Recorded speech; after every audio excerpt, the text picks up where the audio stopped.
Europe 1, La start-up de la France bouge. Avec vous, Fleur Delaporte, vous avez 30 ans, l'entreprise a 5 ans. Oui, tout à fait. Et vous avez fait des études dans la mode. Tout à fait, ouais, exactement. Vous aviez commencé à l'origine à 2, cette marque. On était 2, j'ai commencé, donc du coup, comme vous l'avez dit, il y a 5 ans avec une de mes cousines, qui aujourd'hui ne fait plus partie de l'aventure, mais qui continue toujours à la suivre de très près. C'est pas l'histoire de Barbara et Sharon.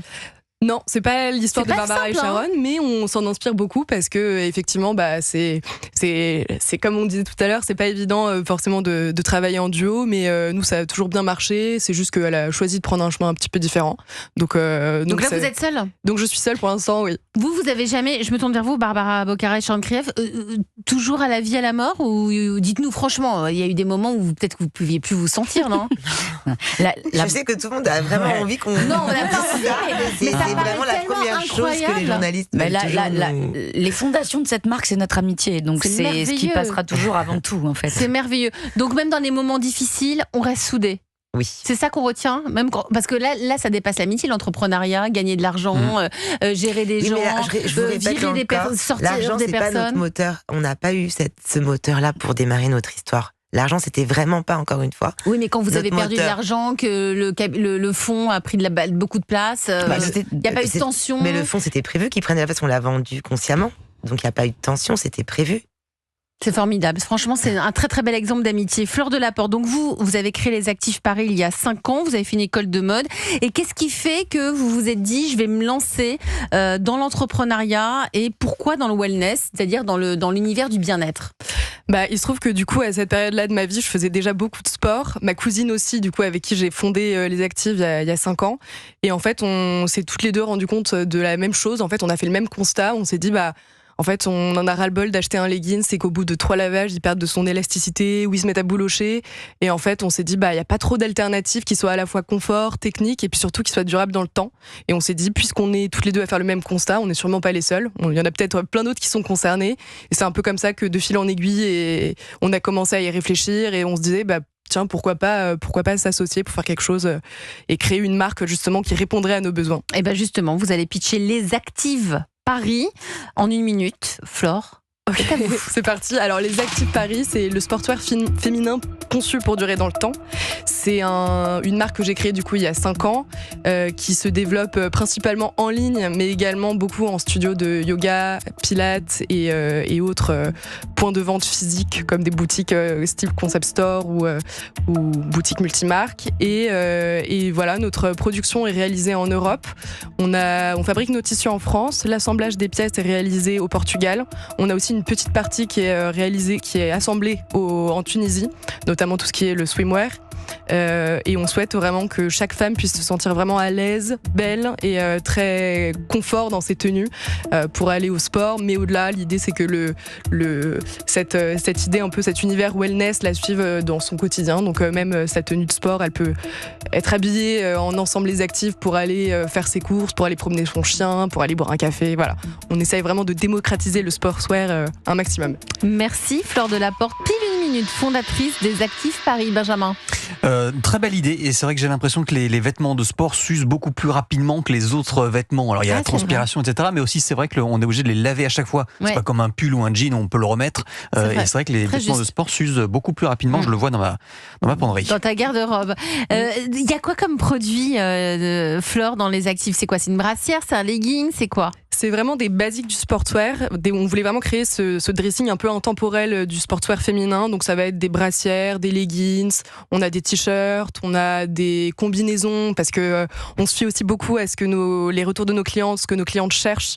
Et en fait, on a eu pas mal de demandes pour ce type de produit. Donc, des combinaisons. Là, on demande des combinaisons de sportswear. Donc un peu comme un legging, c'est une brassière accrochée en une pièce. Et après ça, on a lancé une collection swimwear parce qu'on savait que on avait aussi des envies de maillot de bain. Des envies de maillot de bain, voilà. Donc ça dépend vraiment des besoins et des sports. Vous êtes vendu où aujourd'hui? C'est quoi votre canal de distribution? On est vendu en grande majorité sur notre site, et c'est vrai que ce qui est un peu dommage finalement, c'est que ce qui fait la grande force de nos vêtements, c'est leur qualité, pouvoir les toucher, pouvoir les essayer, se rendre compte des matières. C'est quelque chose qui est hyper important pour nous, et du coup on a commencé à beaucoup se vendre vendre en studio de yoga, de pilates, qui ont généralement des corners où ils vendent des tenues, dont les nôtres. Et donc voilà, on essaie de gagner un peu en visibilité comme ça, mais aussi parce qu'on sait que c'est comme ça qu'on touche des nouvelles clientes. Bien sûr. Erika Lenohan, vous êtes la coach de ce soir sur Europe 1, présidente de Daman Frères. Votre regard sur les actifs Paris, les points forts, c'est quoi ? Alors, d'abord, le point fort de Les Actifs Paris, c'est Flore, je pense, parce qu'elle a des idées super claires et elle sait où elle va, donc ça, c'est déjà très rassurant. Et puis, elle a un storytelling qui est exceptionnel. La seule chose maintenant, si je dois évidemment lui donner un conseil, c'est d'amplifier le message et de multiplier les points de contact avec les consommatrices. Ouais. Et donc, pour ça, il faut avoir une présence en digital, mais également en physique.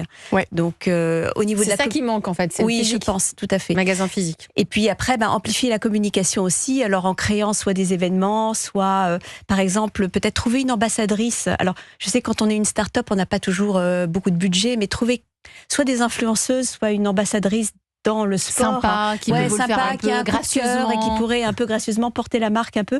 Voilà, ou faire des collaborations, des partenariats avec d'autres marques un peu plus connues, et là, profiter quelque part de ce mouvement. Donc ça, c'est ce que l'on fait quand on est petit. À une notoriété déjà installée. C'est ça, tout à fait. Le regard de nos invités, nos grandes invitées ce soir, les fondatrices de Bâche, Barbara Bocara et Sharon Krief, votre regard sur les actifs Paris, cette start-up. Je sais que vous êtes lancée dans le wellness, donc on est complètement dans cette mouvance, Sharon. Non, mais quand j'entends son but, il ressemble à ce qu'on a envie d'embellir la femme, d'être là avec des vêtements qui durent, qui soient agréables à porter. Ça ressemble à ce qu'on avait envie de faire quand on l'a créé. Et après, les conseils de la coach, d'Erika. Ils sont parfaits. C'est vrai qu'à un moment donné, je pense qu'il faut qu'on puisse les voir, les toucher. C'est ce qui manque. Et faire du marketing autour, ça c'est très important, bien sûr. J'ai jamais vu du côté de chez Bâche des égéries, des influenceuses. Eh bien, Elisabeth, vous nous regardez pas assez quand même. Si, je vous regarde, mais j'ai personne en tête. Eh ben, parce que, alors, c'est vrai que c'est discret. C'est assez. Enfin. C'est discret, non, pas c'est discret. Tant mieux, ça marche. Non, c'est-à-dire que c'est pas un reproche, ou pendant c'est formidable. Des années, on n'avait pas pris d'égérie vraiment parce que Bâche, pour nous, c'était vraiment toutes les femmes et pas une femme. Mais en fait, à un moment donné, ça aide quand même.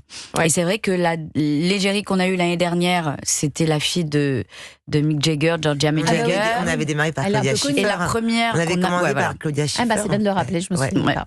Et puis cette année, on a pris Abby Champion, on a eu beaucoup de chance. Elle s'est mariée la semaine où la campagne est sortie. Elle s'est mariée avec le fils de Schwarzenegger et Kennedy, qui était l'acteur principal du film The White Lotus. D'accord. Bon, donc c'était aux États-Unis, ça a fait pas mal de bruit. On a pu afficher la campagne. Donc ça veut dire que là, vous avez fait plus de visibilité outre-Atlantique, plus aux États-Unis. On en a fait un choix. Mais on a fait aussi à Paris, Elisabeth. Vous nous avez pas vu, mais bon, vous n'avez pas besoin de ça. Vous me dites que vous y allez toutes les semaines. Faut pas tout raconter. Vous n'avez jamais eu l'idée ou l'envie de faire un Bâche pour hommes? Oui, si, très bonne question. On a eu l'envie. C'est pour moi. En fait, on l'avait fait juste avant le Covid et on l'avait mis, on avait mis notre production dans les magasins pour femmes, dans nos magasins Bâche, en pensant que les femmes allaient acheter pour leur mari ou que les maris quand ils viendraient accompagner leurs femmes. Et en fait, on s'est rendu compte que les femmes n'achetaient absolument rien pour leur mari. Sympa. Et que si du coup on devait. On est difficile en même temps. Franchement, tellement. Bah oui. Je pense que c'est pour ça. Ou alors, voilà. Et donc on s'est dit que la prochaine fois, si on devait remonter ça, on le ferait d'une autre manière. Mais comme on devait se concentrer pour l'instant sur la relance. Sur la relance. Bien évidemment. Mais par exemple, on n'avait pas du tout fait de marketing parce qu'on s'était vraiment dit, les femmes, elles vont être trop cool, elles vont être contentes, elles vont leur acheter des fringues, elles vont leur dire rien du tout. Elles ont gardé leur budget pour elles et elles n'en ont jamais parlé. Donc voilà. Ça dit quelque chose. Fleur de la Porte, fondatrice des Actifs Paris, votre besoin, votre priorité aujourd'hui, c'est quoi? C'est d'être plus visible, d'être davantage dans les magasins physiques. Quelle est votre priorité pour développer votre entreprise, Flore? Alors c'est un peu ce que vous avez dit, ces deux points-là, effectivement, c'est augmenter la visibilité. C'est vrai que nous, pour le coup, une fois qu'on a une cliente qui passe commande, ce qui est très encourageant, c'est qu'elle revient. Donc ça, c'est chouette. En revanche, trouver de nouvelles clientes, c'est vraiment notre difficulté principale aujourd'hui. Et donc, c'est un peu toute cette difficulté qu'il faut surmonter. Voilà. Sharon, j'ai envie de lui dire, je ne sais pas si vous êtes déjà dans un grand magasin, mais c'est le départ de tout. Ouais. Mais ça coûte cher, non, d'être dans un grand magasin? Alors, pas forcément. Si on démarre avec un pop-up store, c'est éphémère finalement, c'est au bon moment. Et on peut commencer comme ça. Et ensuite, si ça fonctionne bien. Pas trop cher? Non, ça coûte pas cher, c'est ponctuel, on maîtrise le budget. Après, le conseil, c'est de créer un corner corner, alors là pour le coup c'est permanent, ça se négocie et je trouve que les grands magasins aiment bien aussi les nouvelles marques, donc pour on les dynamise. Pour nous faire rentrer dans les grands magasins, il faut qu'il y ait des nouvelles marques, voilà. Sinon et puis la troisième pas. étape après, c'est d'avoir sa première boutique, mais là c'est vrai que c'est coûteux au démarrage, parfois il y a des droits d'entrée aussi qui sont, c'est un risque financier, mais je crois qu'on peut commencer par des revendeurs, puis des pop-up, puis des corners et ensuite la boutique. Alors là, l'approche des fêtes, il y a des pop-up en vue, des magasins éphémères en vue. Il y a des boutiques qui ont des collections avec nos dernières nouveautés. Et pareil, il y a certains studios qui ont vraiment nos nouvelles collections en exclusivité. Pour les pop-up, on en avait déjà fait il y a quelques années et ça n'avait pas forcément été plus concluant que ça. Donc on n'en a pas fait cette année. C'était un choix. On en refera peut-être dans le futur. Mais c'est vrai que là, pour l'instant, on s'est plutôt focalisé sur nos boutiques et nos studios qui sont vraiment nos partenaires depuis longtemps et depuis déjà 5 ans et qui finalement vendent mieux que nous presque, parce que il y a aussi un autre levier qui est le digital, même si c'est vrai qu'on ne va pas pouvoir toucher les produits, mais je pense que dans certaines marketplaces, certains sites de vente privée qui sont leaders sur le marché apportent en général une grande satisfaction, et là aussi c'est une maîtrise totale du budget. Et après il y a vous pensez à moi je travaille beaucoup avec certains d'entre eux et je suis toujours par satisfaite. exemple, que je comprenne, donne-nous 2-3 sites qu'on comprenne. Je peux les citer. Oui, bien sûr. Voilà, par exemple le VP, c'est une excellente marque. VP ou Braderie ou The Braderie ou Showroom. Enfin, il y a quand même des marketplaces qui sont intéressantes et qui donnent de la visibilité. C'est des prix cassés. Non, pas forcément. Non, c'est pas forcément. On peut travailler de 1000 façons avec eux et sur la durée. Donc, et ce sont des gens qui aiment bien construire aussi avec les marques, qui sont là pour aider les marques. Et donc, moi, je peux mettre Fleur en relation. Il n'y a pas de souci. On pourra. Merci, c'est très gentil. De la porte. Moi, j'aurais cru que ça dévalorisait un peu la marque quand on était sur des sites, des plateformes comme ça. Genre, ils n'ont pas pu vendre, donc on va se mettre sur ce genre de plateforme. Certaines marques les utilisent comme du déstockage. Mais pas que. Et quoi qu'il en soit, il faut bien renouveler les collections. Et donc finalement, les consommatrices, elles, ce qu'elles cherchent, c'est une marque, une affaire. Et c'est pas pour autant qu'elle dévalorise la qualité du produit, surtout si elle le porte par ailleurs et qu'elle voit que c'est durable. Donc, en l'occurrence, sur The Braderie, nous, on s'en est servi aussi à un moment pour faire de la visibilité. Et c'est vrai que on a eu des nouvelles clientes qui sont arrivées via The Braderie. Donc c'était intéressant. Donc tous les moyens sont bons sur ces canaux-là, sur le digital. Et c'est de la maîtrise de budget, parce que quand on est une start-up, justement, on ne peut pas prendre trop de risques non plus. Donc on sait que sur chaque euro investi, il va y avoir un retour sur investissement. Flore, vous avez levé des fonds, c'est vos fonds propres, comment vous êtes lancé ? On a fait une campagne de crowdfunding au lancement de la marque, et depuis, on travaille plus. Enfin, on est plutôt sur les productions de nouvelles collections, du coup par rapport à ce qu'on réussit à vendre avant. Donc ça se développe petit à petit, c'est un petit peu compliqué de faire des levées de fonds dans le textile en ce moment. C'est plus dans la tech qu'il y a des investissements, mais et puis ça permet aussi de pas forcément trop se diluer au niveau du capital, mais la question se posera peut-être effectivement d'ici quelques années.